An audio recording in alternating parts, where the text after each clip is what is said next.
Press institute বাংলাদেশের মহাপরিচালক ফারুক ওয়াসিফ বলেছেন, পতিত সরকারের সময় সাংবাদিক সংগঠনের সদস্যরাও মাফিয়া চক্রে জড়িয়ে পড়েন।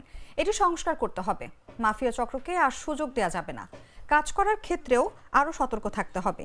যে বিষয়ে প্রতিবেদন তৈরি করবেন ওই বিষয়ের পেছনের তথ্য দেখে নেবেন।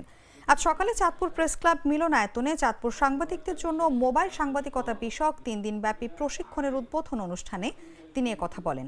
তিনি আরও বলেন, যারা এখন সাংবাদিকতা করেন তাদের নতুন প্রজন্মের সঙ্গে টিকে থাকতে হলে আধুনিক প্রযুক্তির ব্যবহার ও প্রশিক্ষিত হতে হবে। এজন্য পিআইবি থেকে সারা দেশে মোবাইল সাংবাদিকতা প্রশিক্ষণ দেওয়া হচ্ছে। মানে এখানে উদ্দেশ্য বাংলাদেশ না, বিষয়বস্তু বাংলাদেশ না। উনি যে কথাটা বলেছেন দীর্ঘদিন ধরে